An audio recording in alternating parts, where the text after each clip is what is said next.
दोस्तों, welcome to my channel. और आज की इस वीडियो में हम लोग बात करेंगे ट्रिग्नोमेट्री का प्रैक्टिस सेट 6.2 का फर्स्ट क्वेश्चन ध्यान से समझो। वर्ड प्रॉब्लम है, वर्ड प्रॉब्लम समझ में आ गया, क्वेश्चन एकदम इजी है। ठीक है, आगे बढ़ते हैं। क्या बोला है? A person is standing at a distance of 80 metre from a church looking at its top. एक पर्सन है, यहाँ पर पर्सन स्टैंडिंग है, ठीक है। और ये जो आदमी है ये चर्च से, ये मान लो आपकी चर्च है, ठीक है, इसका ये बेस है, ठीक है, यहाँ पे वो पर्सन है।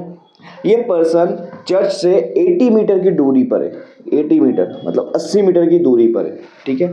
और यहाँ खड़े होके वो कहाँ देख रहा है? चर्च के टॉप पे देख रहा है। तो वो एंगल ऑफ एलिवेशन बन रहा है, चर्च के टॉप पे देख रहे हैं। जैसे मैं अभी यहाँ पर खड़ा हूँ, मैं अगर स्ट्रेट देखूंगा तो मेरी जो नज़र है, मेरी जो आई साइड हो एकदम स्ट्रेट जाएगी।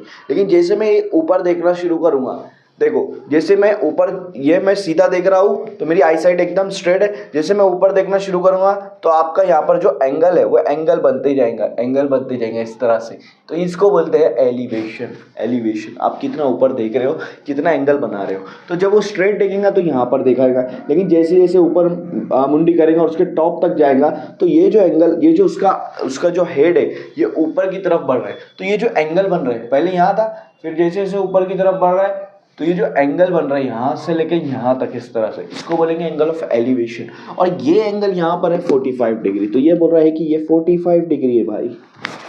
तो उन्होंने बोला है कि चर्च की जो हाइट है वो पता करो कि हाइट कितनी होगी। अब यहाँ पर देख लो आप, ये आपका क्या है? ट्राइंगल बन गया। ये आपका क्या बन गया? ट्राइंगल बन गया। ट्राइंगल का नाम देते ए, बी और सी। ट्राइंगल बन गया आपका, ठीक है। अब मुझे बताओ, ये जमीन जो है हॉरिजॉन्टल है, चर्च वर्टिकल रहेगा, टेढ़ा तो नहीं रहेगा, इस तरह से रहेगा चर्च, ऐसा तो नहीं रहेगा। तो इन दोनों के बीच में जो एंगल बनेगा वो ऑब्वियसली 90 डिग्री होगी। तो ये ट्राइंगल कौन सा हो गया? राइट एंगल ट्राइंगल, 90 डिग्री वाला ट्राइंगल हो गया।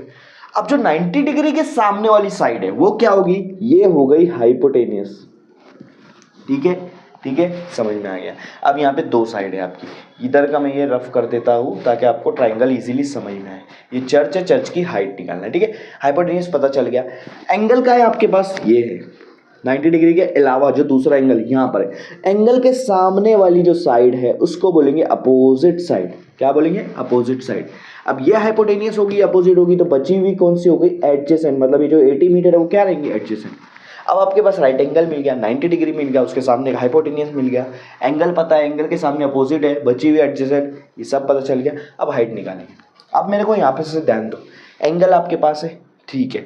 आपको इस आदमी की और चर्च के बीच की दूरी दी है जो कि क्या है? एडजेसेंट साइड है।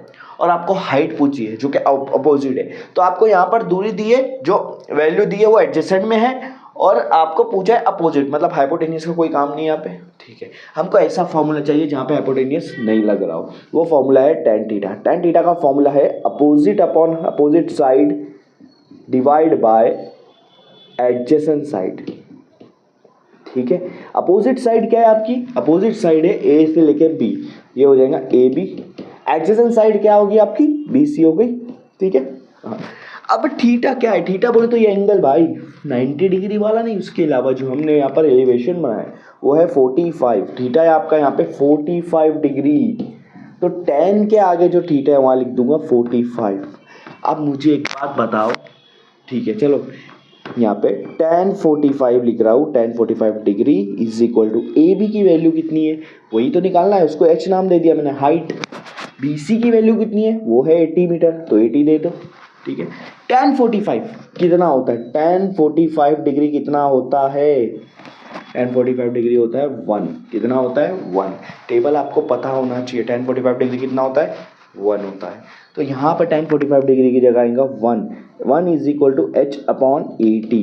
h अपॉन 80 टेबल्स की भी ट्रिक है, और फटाफट वो तो आपको समझ में आ जाएगा अगर वो ट्रिक्स आपको पता है, वो सारी चीज़ें आपको पता है। क्योंकि tan थीटा में आपको tan 45 में देखो, tan का फॉर्मूला साइन अपॉन कॉस, तो साइन 45 अपॉन कॉस 45 होगा, और साइन 45 कॉस 45 सेम होता है, इसलिए वो कट होकर 1 बचता है, ठीक है। तो यहाँ पर 1 हो गया h अपॉन 80। अब ये जो डिवाइड में इधर आके मल्टीप्लाई हो जाएगा ना, क्योंकि हमें को h निकालना है, h को खाली रखना है, मतलब अकेला रखना है। तो ये 80 इधर आके मल्टीप्लाई होगा 1 से, 1 मल्टीप्लाई 80 कितना हो जाएगा? 80 होगा। तो h is equal to 80 metre, मतलब हाइट कितनी आ रही है? 80 मीटर आ रही है, 80 मीटर आ रही है। तो height of the church is क्या है? 80 मीटर। अब एक चीज़ बता देता हूँ आपको, राइट एंगल ट्राइंगल में जब भी 45 डिग्री आ रहा है, जब भी 45 डिग्री आ रहा है तो ये वाली साइड और ये वाली साइड जो एल साइड बना रही है, ये साइड दोनों हमेशा सेम होती है, दोनों हमेशा सेम होती है, क्योंकि ये वाला ट्राइंगल आपका 45 45 90 है।